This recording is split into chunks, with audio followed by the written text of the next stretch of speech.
Au nom du Père et du Fils et du Saint-Esprit, ainsi soit-il. Notre Père qui êtes aux cieux, que votre nom soit sanctifié, que votre règne arrive, que votre volonté soit faite sur la terre comme au ciel. Donnez-nous aujourd'hui notre pain de chaque jour. Pardonnez-nous nos offenses, comme nous pardonnons à ceux qui nous ont offensés. Et ne nous laissez pas succomber à la tentation, mais délivrez-nous du mal, ainsi soit-il. Saint Pédis, au nom du Père et du Fils et du Saint-Esprit, ainsi soit-il. Alors, nous voyons aujourd'hui ce qu'on appelle le décret orléanais du 8 janvier 1904, de ce décret qui vient de la Sacrée Congrégation des Rites. Il s'agissait ici de répondre au doute suivant. Est-il établi que les vertus théologales de foi, d'espérance et de charité pour Dieu et pour le prochain, et les vertus cardinales de prudence, justice, force et tempérance, ainsi que celles qui leur sont connexes, est-ce qu'il est établi qu'elles ont été pratiquées à un degré héroïque dans le cas et pour les faits dont il s'agit? Alors, au XVe siècle, une vierge au cœur viril, émule en courage de Déborah, de Jaël, de Judith, a pu revendiquer l'éloge de la femme incomparable des Saintes Écritures. Elle a ceint ses reins de force, elle a affermi son bras, elle a mis la main à de rudes travaux, dit l'Écriture. Eh bien, un tel prodige a été accordé, dit saint Pédis, à une nation qu'il appelle noble entre toutes, par la grandeur de son nom, par l'éclat des vertus militaires, comme autrefois elle dut à la pucelle d'Orléans son salut et son honneur. Et bien sûr, vous avez reconnu Sainte Jeanne d'Arc. Donc, née à Domrémy, près de Vaucouleurs, sur les confins de la Champagne et de la Lorraine, née le 6 janvier 1412, le jour de l'Épiphanie, de parents très pieux, d'humble condition, une jeunesse occupée aux soins du ménage, et puis souvent même à la garde du troupeau de son père. Elle se cachait en Dieu et s'adonnait de son mieux à la prière dans l'église de son village. Elle avait un amour spécial pour le prochain. On la voit visiter les malades, consoler les affligés, subvenir généreusement aux besoins de tous, au point même de se priver de son lit pour donner à des voyageurs fatigués le loisir de se reposer. Ainsi, dans cette obscurité, va s'écouler sa vie jusqu'à l'âge de 18 ans. Les affaires de France étaient alors dans un état lamentable, dans une décadence lamentable. Chassé du royaume de ses aïeux, Charles VII était forcé de se réfugier dans les provinces méridionales de son gouvernement, et là, serré de tous côtés par les Anglais, les Bretons, les Bourguignons, ses faibles troupes complètement décimées, ses places fortes enlevées d'assaut ça et là, c'est à peine s'il conservait le titre de roi. Et déjà, tout l'effort de la guerre s'était concentré sous les murs d'Orléans. Cette ville était, dans l'espoir des Anglais, la porte de la France. Et une fois emportée d'assaut et détruite, eh bien, tout le pays s'ouvrait à la conquête, à leur conquête. Donc, dans ces derniers hasards de la guerre, alors que le courage et la résolution abandonnaient les chefs les plus intrépides, c'est sur une femme que reposa le salut de la nation. 4 ans auparavant, pendant son sommeil, lui était apparu l'archange Saint-Michel, entouré d'une multitude d'esprits célestes. Elle avait entendu la voix de Saint-Michel, de ce prince des armées du ciel, qui lui commandait d'aller en toute hâte à Orléans et de conduire Charles à Reims pour le faire sacrer roi. Alors, Jeanne resta d'abord dans l'étonnement, on comprend bien, mais les visions et les voix vont se renouveler longtemps. Et au chef céleste vont se joindre les vierges Sainte Catherine et Sainte Marguerite, et là, elle se soumet aux divins avertissements, et comme gage de son obéissance, elle voue à Dieu sa virginité. Donc la prudence à garder son secret, puis la communication à ses parents, furent pour elle, on l'imagine, l'occasion de grandes épreuves.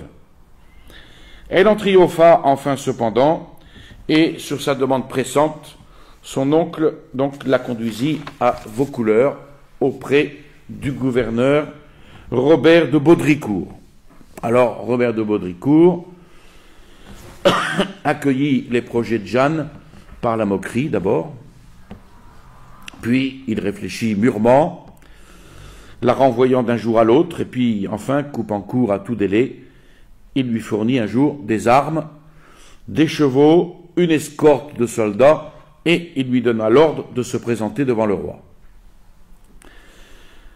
Quand la vénérable Jeanne eut abordé Charles VII et lui eut révélé certains secrets ignorés de tous, sauf de lui, il lui donna tout pouvoir, et à la tête d'une armée, elle partit pour Orléans.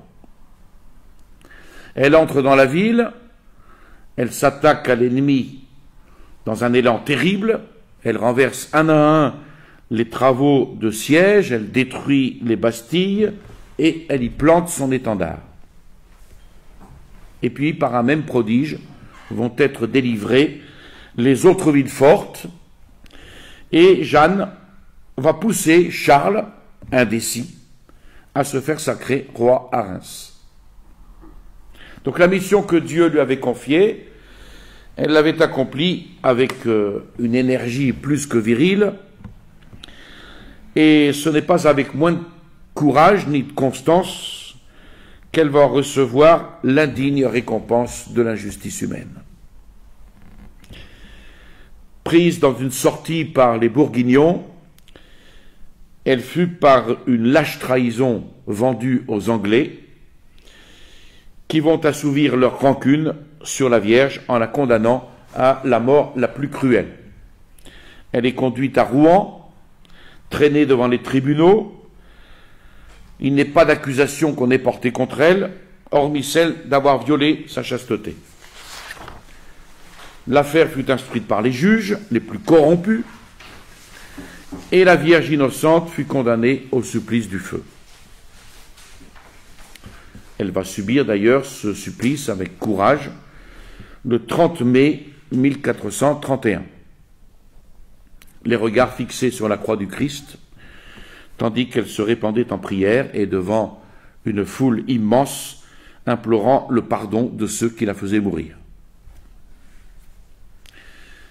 Voilà en résumé cette vie de Sainte Jeanne d'Arc. Alors, 24 ans après sa mort, le pape Calixte III confiait à l'évêque de Reims et à d'autres la charge de réviser cette cause.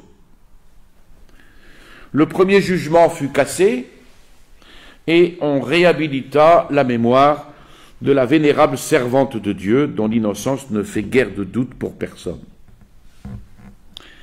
Mais de jour en jour va grandir la renommée de sa sainteté, les prodiges dont Dieu semblait l'honorer, et c'est ainsi que les hommes les plus remarquables de tous les pays, surtout de France, vont adresser des prières au Saint-Siège pour que le pape, qui jadis avait déjà vengé la vertu de Jeanne, lui fit encore décerner par sa sentence les honneurs réservés aux saints. En conséquence, on réunit de nombreux témoignages dans les diocèses d'Orléans, de Verdun, de Saint-Dié. On les soumit à la congrégation, à la sacrée congrégation des rites, et c'est le pape Léon XIII qui va signer l'introduction de la cause de Jeanne le 27 janvier 1894. Alors là vont suivre les procès apostoliques, et quand on en eut justifié la validité, on discuta sur l'héroïcité des vertus de la vénérable servante le 16 janvier 1921, puis une deuxième fois le 16 avril 1903 et le 15 décembre 1903 en présence de Saint Pilice. Là, le cardinal Dominique Ferrata, rapporteur de la cause, proposa ce doute. Est-il établi, un petit peu ce qu'on a vu tout au début, est-il établi que les vertus théologales de foi, d'espérance, de charité pour Dieu et le prochain, et les vertus cardinales de prudence, justice, force, tempérance, et celles qui leur sont connexes, ont été pratiquées par les vénérables servantes de Dieu, Jeanne d'Arc, à un degré héroïque, dans le cas et pour les faits dont il s'agit. C'est l'expression officielle. Donc les cardinaux préposés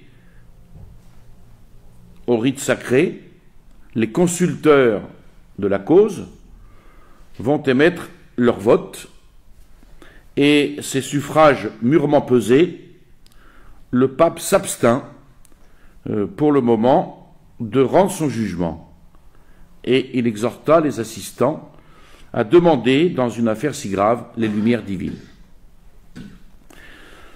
Mais en ce jour où le Dieu sauveur se manifesta au peuple par une étoile,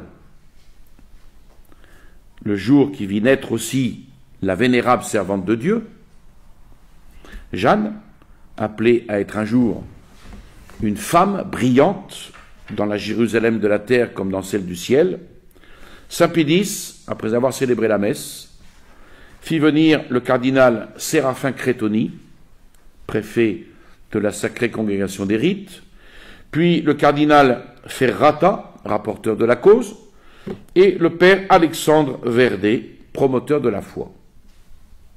Et il proclama solennellement de son trône pontifical qu'il est certain que les vertus théologales de foi, d'espérance et de charité pour Dieu et pour le prochain, et les vertus cardinales de prudence, de justice, de force et de tempérance, et celles qui leur sont connexes, ont été pratiquées à un degré héroïque par la vénérable servante de Dieu, Jeanne d'Arc, dans le cas et pour les faits dont il s'agit, de telle sorte qu'il peut être procédé à la formalité suivante, c'est-à-dire à la discussion des 4 miracles. Et puis on sait qu'elle sera canonisée en 1920, donc il y a 100 ans. Après lecture de ce décret, Monseigneur Touché, qui était évêque d'Orléans, prononça un discours d'action de grâce. Ainsi se trouve affirmé, dit-il, par le tribunal que Dieu même chargea de protéger, l'idéal de la moralité supérieure, ainsi se trouve affirmé que Jeanne a pratiqué héroïquement ces vertus qui contraignent l'admiration des philosophes, prudence, justice, force, tempérance, et ces autres vertus qui excitent l'émulation des saints, foi, espérance, charité, humilité, pureté. Monseigneur Touché remercie Saint Pilice d'avoir, dit-il, voulu inaugurer un pontificat dont les débuts promettent tant de services à l'Église par ce témoignage rendu à la sublime jeune fille en laquelle s'incarne le plus hautement la patrie française. Et il offre au pape cette action de grâce au nom de son diocèse. Il a suivi les progrès de la cause depuis ses origines avec un intérêt passionné. Au nom de la France, les hôtels de Jeanne d'Arc ne seraient-ils pas les seuls qui, chez nous, ne connaissent pas d'athée? Et au nom de l'Église, Église des terres sauvages, des continents anciens, des continents nouveaux. Et plus de 800 de ces prélats, recteurs d'université, chefs d'ordre, abbés, évêques, archevêques, patriarches, cardinaux, ont adressé des lettres postulatoires au siège apostolique. Donc Jeanne, dit-il, est visiblement la plus fameuse et la plus populaire des vénérables.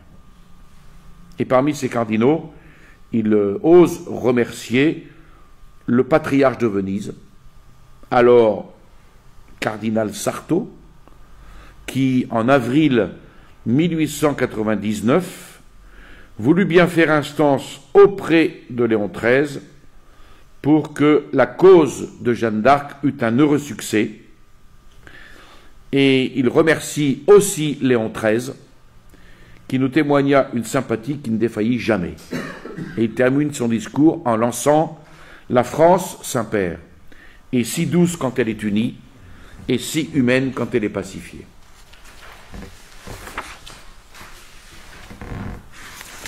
Ensuite, il y a un deuxième décret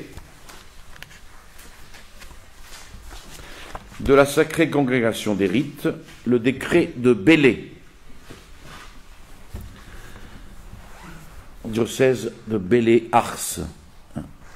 Alors ce décret concerne, décret de la Sacrée Congrégation des Rites encore, il concerne la béatification et la canonisation du Saint-Curé d'Ars. Décret qui a été lu au Vatican le 17 avril 1904 sur le doute suivant. Si, étant établie l'approbation des deux miracles, il peut être sûrement procédé à la solennelle béatification du vénérable serviteur de Dieu.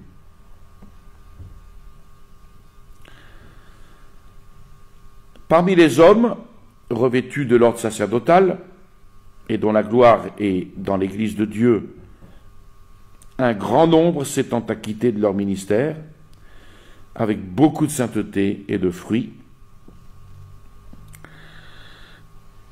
Un grand nombre de ces hommes ont joui d'une renommée si éclatante, ont marqué si profondément la trace de leurs pas, que pour ainsi dire, ils sont encore vivants dans la mémoire et dans la bouche du peuple.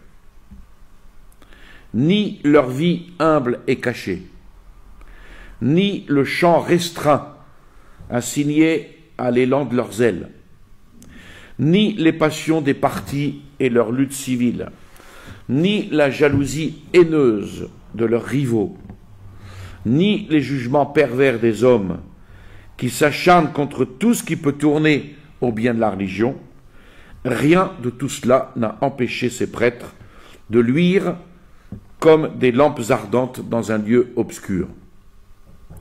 Tel fut le pasteur que la France admira au XIXe siècle. Jean-Baptiste Vianney, guide et chef d'un petit troupeau, mais dont l'âme fut grande comme celle d'un apôtre. Alors vous avez remarqué que j'ai dit Jean-Baptiste Vianney, alors que nous disons Jean-Marie. Alors, il a été baptisé Jean-Marie le 8 mai 1786. Et il a été confirmé Jean-Baptiste lors du carême de 1807. Voici ce que Monseigneur Trochu écrit dans son livre sur le curé d'Ars. Le jeune Vianney avait choisi le saint précurseur pour être son patron de confirmation. Il signera désormais tantôt Jean-Marie Baptiste, tantôt Jean-Baptiste Marie, indifféremment. Voilà, explication. Alors, au milieu des ténèbres qu'avait accumulé une époque de troubles violents, puisqu'il est né en 1786, donc pas très loin de la funeste révolution dite française. Au milieu des ténèbres qu'avait accumulé toute une époque de troubles violents, le saint curé d'As a été un astre qui a étendu au loin ses rayons. Et conduit par cette lumière, il y a toute une foule de fidèles qui vont affluer vers le bourg d'Ars, venant des lieux les plus éloignés, et cela pendant un nombre d'années assez notable. Et là, le vénérable serviteur de Dieu unissait en effet à la sainteté de sa vie et à la gravité de sa vie une admirable douceur. Et attiré par cette vertu, des hommes presque innombrables, de tout ordre, de toutes conditions, vont faire facilement appel à lui pour qu'il leur administra, avec un zèle qu'on sait infatigable, le sacrement de pénitence, et pour qu'il fût leur guide très sage dans les voies de la piété. Alors il a été prédicateur, un prédicateur assidu, plein de flammes, continuellement appliqué à la contemplation des choses célestes, mortifiant sans pitié son corps, ayant de lui-même l'opinion la plus humble, toujours prêt à être le refuge et la consolation des pauvres, des orphelins, des affligés. Il nourrit dans l'innocence de son cœur les fils confiés à sa sollicitude, et il va les guider d'une main prudente.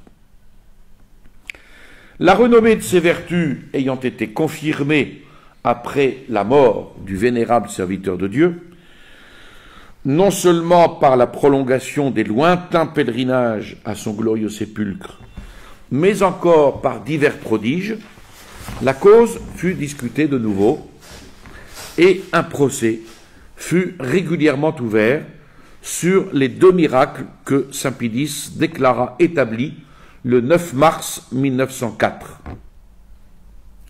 Donc une chose restait à accomplir, suivant les règles du tribunal, rechercher si les honneurs réservés aux bienheureux habitants du ciel pouvaient être sûrement décernés au vénérable serviteur de Dieu, Jean-Baptiste Vianney. Et c'est pourquoi, dans une assemblée de cette congrégation, tenue en présence de saint Pidis, le 8 mars 1904, le cardinal François-Désiré Mathieu proposa la discussion du doute suivant: si étant établie l'approbation des 2 miracles, il peut sûrement être procédé à la solennelle béatification de ce vénérable serviteur de Dieu. Et tous les membres présents, cardinaux, pères consulteurs, en émettant leur vote, affirmèrent avec un accord unanime qu'il pouvait sûrement être procédé à la béatification. Mais, comme pour sainte Jeanne d'Arc, saint Pidis remit à un autre jour son jugement définitif, invitant de la même manière les prélats à implorer le ciel dans une affaire d'une si grande importance. Et c'est lors du 2e dimanche après Pâques que saint Pidis profita de ce jour où le Christ est montré comme le bon pasteur, sous la figure du bon pasteur dans l'Évangile, qui donne sa vie pour ses brebis. Évidemment, il choisit ce jour pour proclamer, suivant les rites, qu'il peut être sûrement procédé à la béatification, à la solennelle béatification du vénérable serviteur de Dieu, Jean-Baptiste Vianney, et ce, en présence du cardinal Crétoni, préfet de la Congrégation des Saints-Rites, du cardinal Mathieu, relateur de la cause, du père Alexandre Verdet, promoteur de la foi, et du secrétaire de la Sacrée Congrégation des Rites, Monseigneur Panici. Et le 15 mai 1904, saint Pidis ordonnait que ce décret devint de droit public. Alors là aussi, l'un des principaux intéressés pour son diocèse, le 21 février 1904, Monseigneur Luçon fit un discours d'action de grâce. Monseigneur Luçon était donc évêque de Belley. Il rappelle au pape que cette annonce de la béatification vient comme une lumière, évidemment, une lumière à travers les sombres nuages qui passent sur l'Église de France. On est en 1904, 1905, donc des années douloureuses pour l'Église de France. Et il exprime alors combien il est redevable à Saint Pie X de ces quelques lueurs de consolation. Le jour de l'Épiphanie, Saint Pie X proclamait l'héroïcité des vertus de la vénérable Jeanne d'Arc. Cette merveilleuse libératrice de la France au XVe siècle, au front de laquelle resplendit la triple auréole de la virginité, de l'héroïsme sacré, du martyre de la fidélité à sa mission surnaturelle.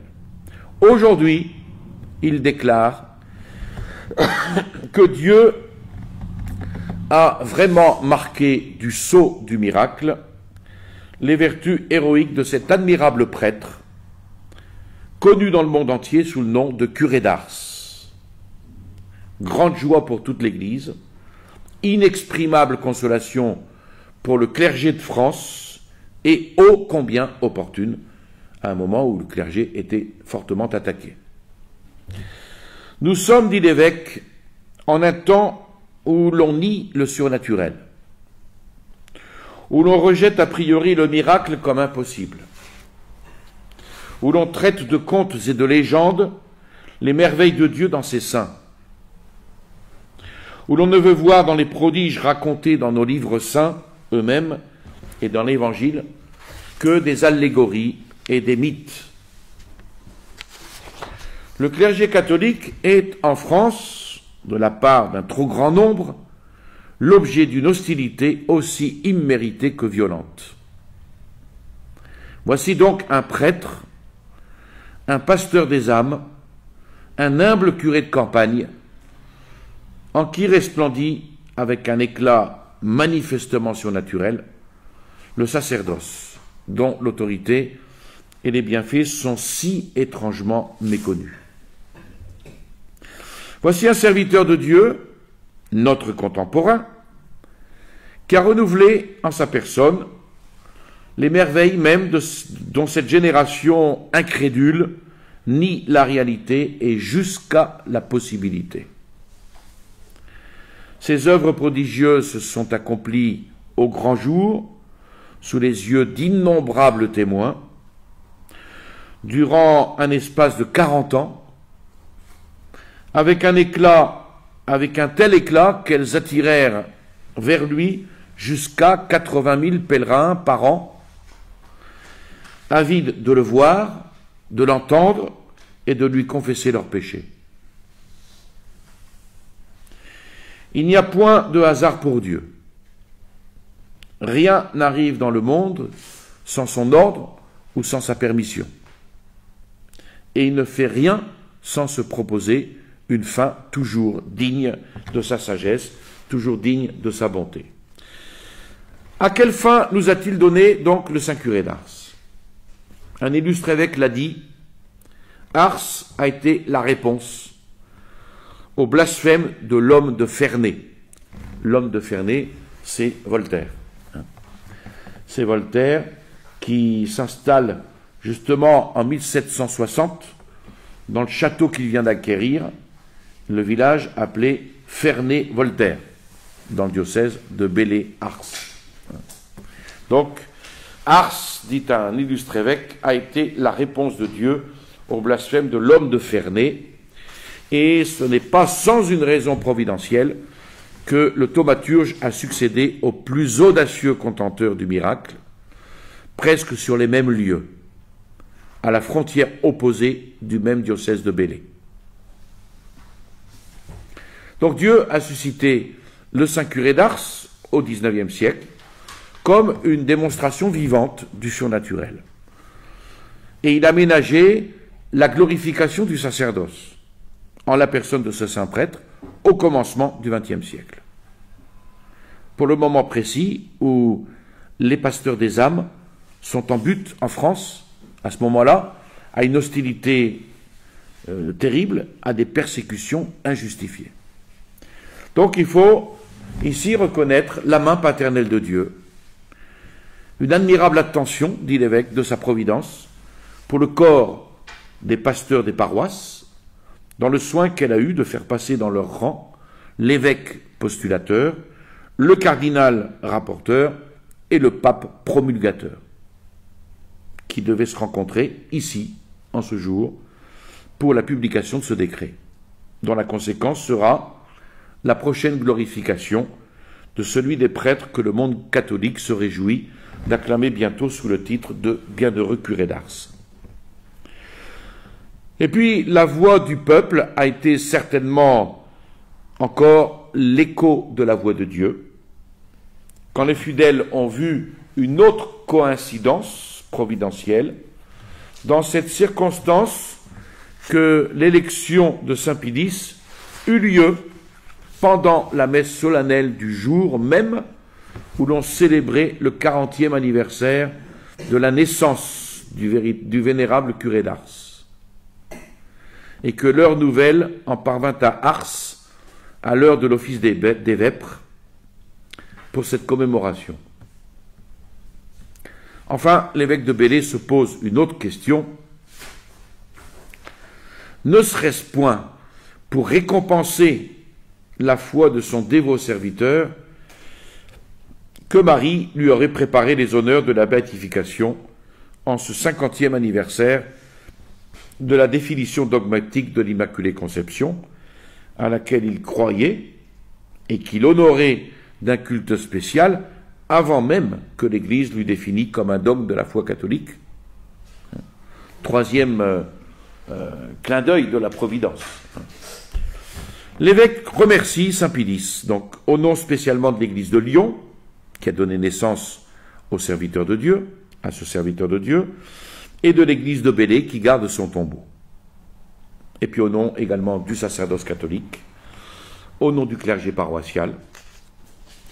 Ces humbles pasteurs des âmes se sentent donc consolés, fortifiés, honorés par la glorification de ce curé de village, leur frère, dont ils partagent la dignité, les pouvoirs, les fonctions, la modeste condition, les sollicitudes. Parce que si le saint curé d'Ars est un saint, si Dieu l'a honoré du don des miracles, si son sacerdoce est divin, eh bien, divin est aussi leur sacerdoce, divine la religion dont ils sont les ministres, divine l'Église dont ils sont les pasteurs. Et ils trouveront en même temps en lui un patron céleste, aussi aimable qu'illustre, dont le souvenir les portera à imiter ses vertus. Et ils s'appliqueront à prêcher comme lui, c'est-à-dire à prêcher l'Évangile, pour instaurer toutes choses en Jésus-Christ, selon la devise de Saint Pie X. Voilà. Je voudrais faire 2 rectificatifs après cette petite conférence. J'ai dit tout à l'heure que on avait réuni de nombreux témoignages dans les diocèses d'Orléans, Verdun, Saint-Dié, et qu'avaient suivi les procès apostoliques, et quand on en eut justifié la validité, on discuta sur l'héroïcité des vertus de la vénérable servante le 16 janvier 1921. Évidemment, il ne s'agit pas de 1921, mais le 16 janvier 1901. Ça, c'est une première rectification. La deuxième rectification concerne le saint curé d'Ars. J'ai dit tout à l'heure que la voix du peuple a certainement été l'écho de la voix de Dieu quand les fidèles ont vu une autre coïncidence providentielle dans cette circonstance que l'élection de Saint Pie X eut lieu pendant la messe solennelle du jour même où l'on célébrait le 44e anniversaire de la naissance du vénérable curé d'Ars à la vie immortelle. J'avais dit en effet que on célébrait le jour même où était célébré le 40e anniversaire de sa naissance. Non, il fallait simplement dire, excusez-moi, le 44e anniversaire de la naissance du vénérable curé d'Ars à la vie immortelle. Voilà, 2 rectifications que je voulais absolument faire pour ne pas tromper nos chers auditeurs. Je vous salue Marie, pleine de grâce, le Seigneur est avec vous. Vous êtes bénie entre toutes les femmes, et Jésus, le fruit de vos entrailles, est béni. Sainte Marie, Mère de Dieu, priez pour nous pauvres pécheurs, maintenant et à l'heure de notre mort, ainsi soit-il. Au nom du Père et du Fils et du Saint-Esprit, ainsi soit-il.